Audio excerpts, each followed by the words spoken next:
How's everybody doing? Hope everyone's having a great day. So, the Yamamoto sweepstakes continue. And honestly, folks, this is getting out of hand. We've gotten so many reports, so many conflicting reports. We've heard there's been offers of 300 million. Now we're hearing there hasn't been offers, and the offers started yesterday, and they're coming in today.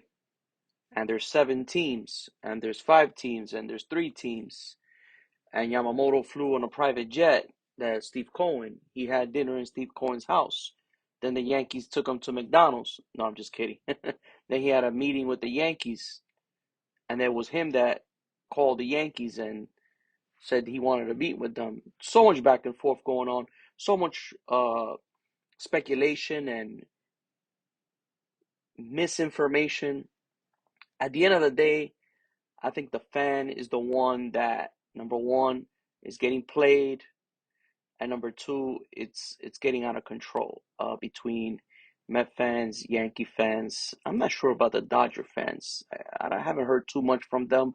I haven't seen too much from them. Perhaps it's because I'm more of on a New York chats and uh, Facebook groups and Twitter handles that I'm seeing are from Mets and Yankee fans. But what we do know so far, this is what we know so far. Obviously, he's been posted. The posting deadline is January 4th. He has until January 4th, 5 p.m. to sign a contract with an MLB club, or else he goes back to his originating team in the MPB. There's interest in everybody here. So far, not everybody, but there's interest in many teams. We have the Mets, the Yankees. We have obviously the Dodgers. We have the Phillies, the Red Sox, Toronto. The San Francisco Giants are also players. But we don't know where Yamamoto wants to go. We don't know if Yamamoto prefers to go to a specific ball club.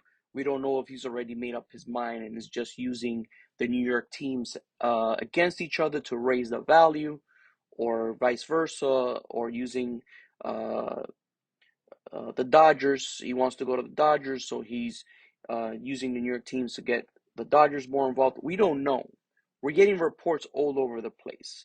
We're getting reports that the Yankees are the front runners. We're getting reports that Yamamoto prefers to be in the West Coast, which we don't know that. We're getting reports that Yamamoto prefers to be a Yankee because he grew up a Yankee fan, or because he wore a Yankee hat one day while in Japan. We don't know that. We don't know if to him being the highest paid player in MLB history perhaps is something that he wants, to be a record holder. We don't know if to him being on a team where he is the best player on the team or the best pitcher on the team, it's something that matters to him.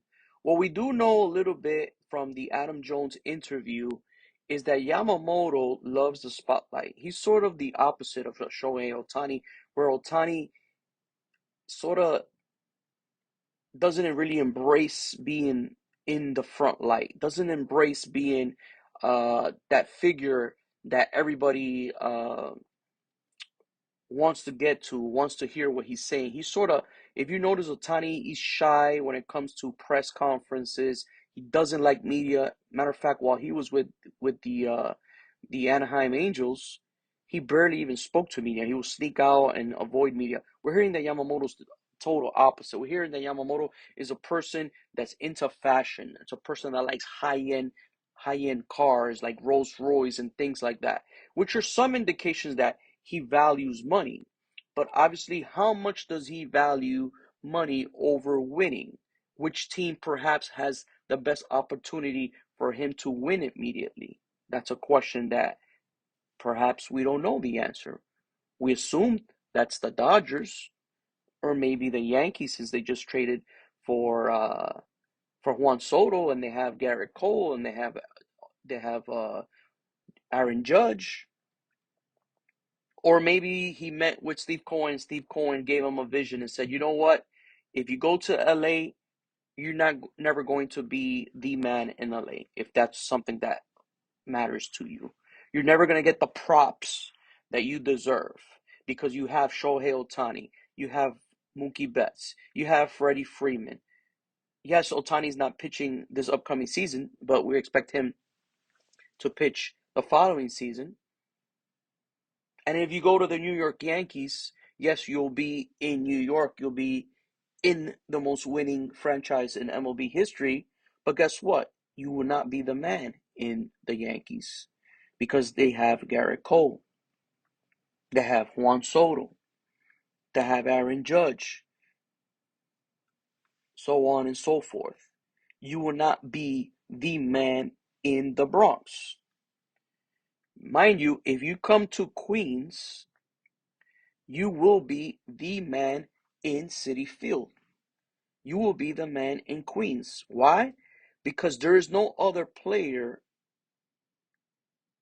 in the history of free agency, I do not recall this, that has a pitcher. Let me rephrase that. There's no other pitcher in the history of free agency that has been so coveted like Yoshinobu Yamamoto.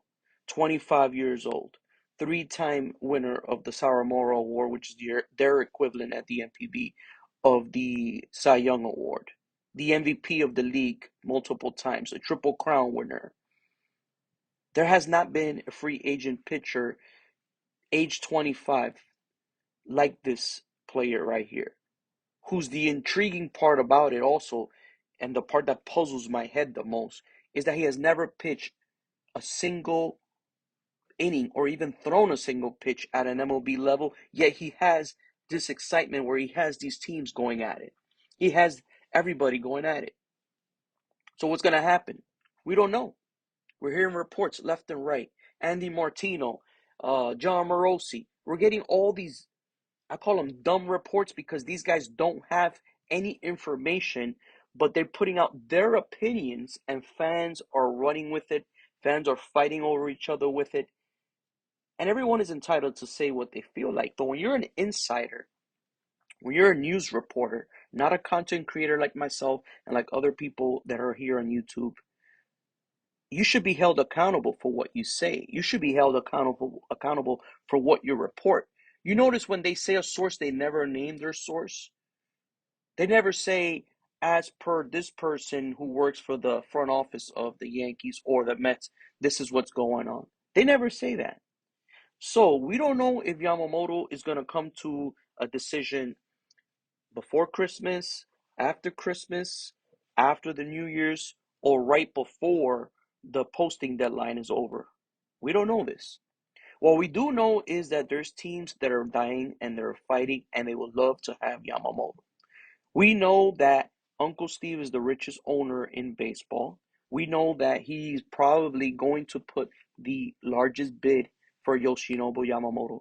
We know the Yankees really want him in their lineup to put as a 1-2 punch right after Cole. We know obviously the Dodgers want to insert him into their lineup and perhaps have a super pitching rotation where you have Ohtani, you have um, Glasnow, you have Yamamoto, and all these other stars that they have there in that lineup.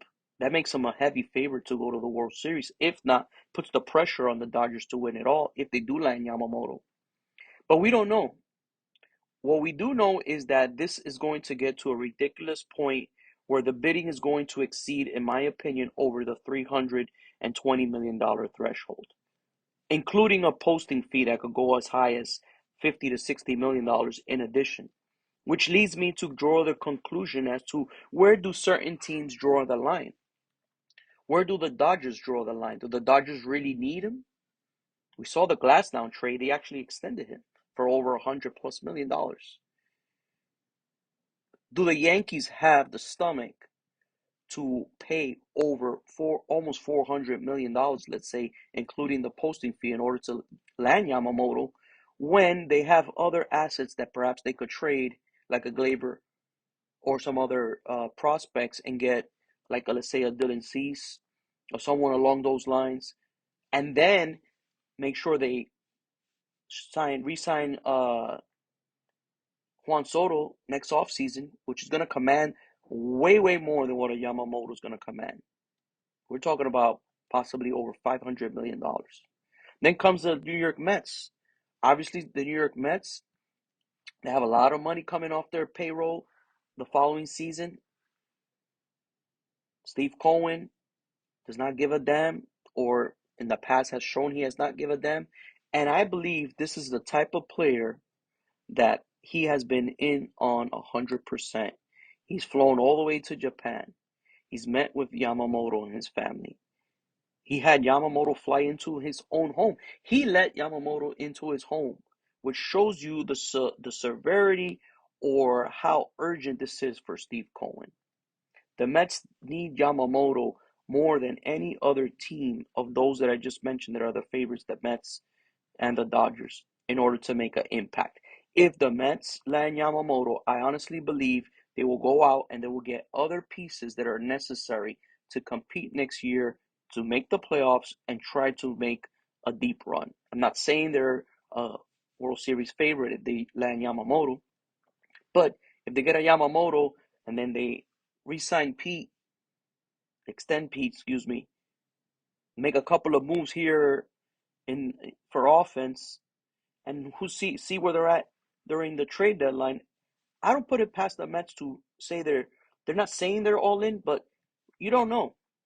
But they do need Yamamoto. But like we all have been going back and forth, we don't know what's gonna happen. We're all speculating here. But what we do know is that when this is all said and done, this contract is going to probably break all contracts for free agent pitchers. And whichever team gets him is hoping that he translates well from Japan over to the major leagues and able to be the ace that he was for his team in his new team, which he will select. That's all I have for today. Thank you guys for tuning in. Make sure to like and subscribe to this channel. I greatly appreciate it.